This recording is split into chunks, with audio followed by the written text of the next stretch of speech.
Let's start with the matters and its composition, chapter 1. First, introduction. There are different types of substances in our surrounding, such as soil, water, stone, minerals, sun, moon, planet, plants, animals, etc.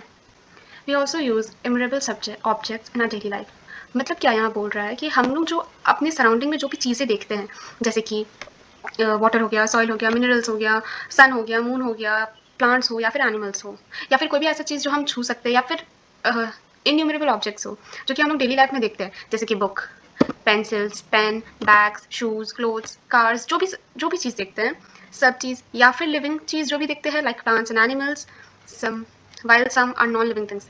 अब ज़रूरी नहीं है कि जो चीज़ हम देखते हैं वो लिविंग ही हो. जैसे हम बोले प्लांट्स एंड एनिमल्स लिविंग होता है, मतलब वो जीने वाले, बट नॉन लिविंग्स जो जीते नहीं हैं, जैसे कि बुक्स, अब वो तो जिंदा थोड़ी है ना है, पेंसिल्स वो भी जिंदा नहीं है, तो नॉन लिविंग थिंग्स हो या लिविंग थिंग्स हो.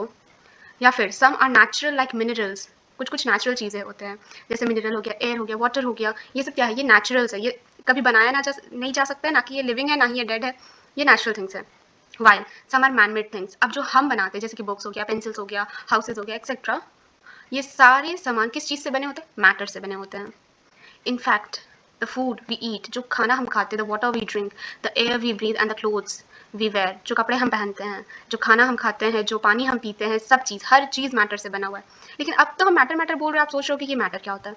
Now what is matter?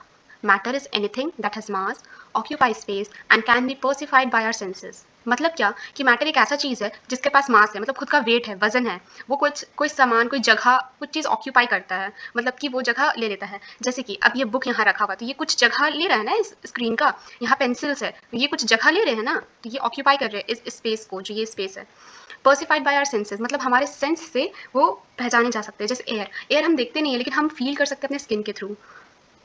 तो और टच कर सकते हैं किसी चीज़ को, हम बुक, पेंसिल, ये सब टच कर सकते हैं. तो हम अपने सेंसेस के द्वारा ये सब देख सकते हैं, स्मेल कर सकते हैं, और टच कर सकते हैं, फील कर सकते हैं. ये सब चीज़ पर्सिफाइड बाय सेंसेस. तो वो हर चीज़ जिसका मास हो, जो स्पेस ऑक्यूपाई करता है, और जो हम अपने सेंसेस से, मतलब हम लोग छोटे क्लास में पढ़े थे 5 सेंस, तो ये सब सेंसेस से हम लोग उस चीज़ को पहचान सकते हैं, तो उस चीज़ को बोलते हैं matter. I am sorry, right.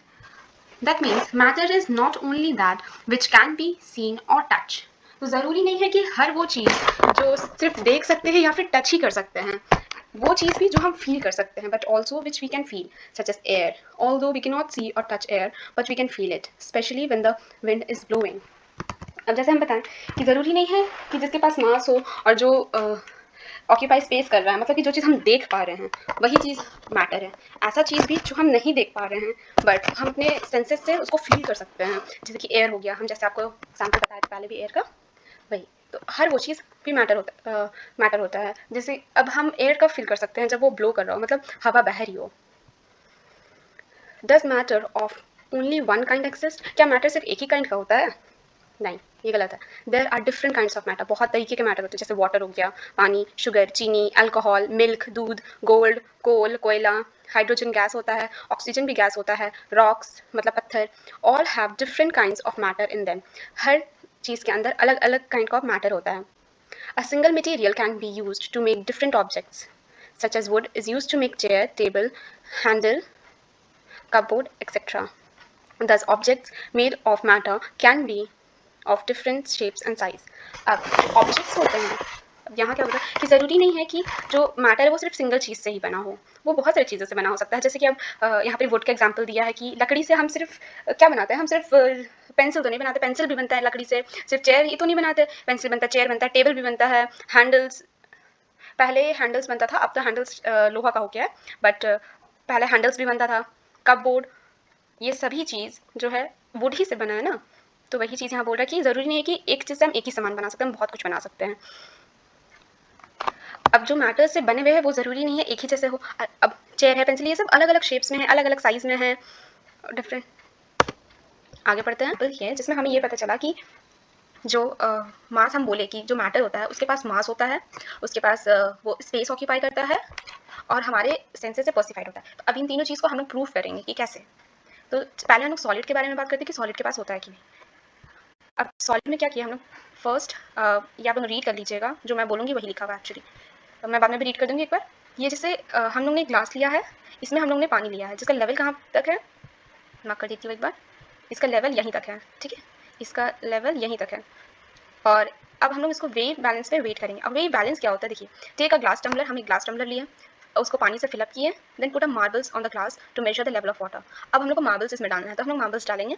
Now weigh this on a weighing balance, हम लोग को मार्बल्स डालना है इसमें, और उसके बाद इसको बैलेंस वेट करना है। तो पहले हम इसको पहले वेट करते, तो सपोज कर लीजिए, मान लीजिए कि ये 2 ग्राम इसका वेट आया, ठीक है, इसका वेट कितना आया, 2 ग्राम, और पानी का लेवल यहीं तक है। अब हम इस पर मार्बल्स डालते हैं, ठीक है। अब देखिए, अब जैसे हम इसमें मार्बल्स डालें, जिसका पानी का लेवल कहाँ आ गया, यहाँ आ गया। मतलब क्या कि ये जो डिफरेंस आया है, इसका मतलब कि ये कुछ स्पेस ऑक्यूपाई कर लिया ना, कि कुछ स्पेस ले लिया, तब ना पानी ऊपर चला गया। तो ये जो डिफरेंस आया है ना, यही इसका वॉल्यूम है, मतलब इतना ही स्पेस ये मार्बल ले लिया। और अब जब हम वेट करेंगे मार्बल के साथ, अब कब, ये जो मेरा वेट था वो कब किए थे, हम विदाउट मार्बल किए थे, लेकिन अब जब हम इसको वेइंग बैलेंस पे वेट करेंगे, तो इसका सपोज कर लीजिए मेरा वेट करने के बाद आता है 3 ग्राम। मतलब क्या कि इसका वेट बढ़ गया, मतलब इस मार्बल का कुछ तो मास होगा ना, तभी ना इसका वेट बढ़ गया, वरना कोई भी चीज़ तो तिलिस्मी है नहीं जो अपने आप ही वेट बढ़ जाएगा किसी चीज़ का, ठीक है। तो अब एक बार मैं इस चीज़ को रीड कर देती हूँ, आपको अच्छे से समझ आएगा। Take a glass tumbler, fill 1/3 of it with water, put a mark on the glass, glass पे हम लोग मार्क किए थे पहले। Now weigh this on a weighing balance, अब इसको वेट करना है एक वेइंग बैलेंस पे। Take some marbles and put them into the glass tumbler, अब कुछ मार्बल्स लिए, इसको ग्लास टम्बलर के अंदर डाल दिए। उसके you can notice that the water level crosses the mark and rises, water level जो था वो मार्क को क्रॉस करके ऊपर चला गया, राइज हो गया, लेवल बढ़ गया। This is because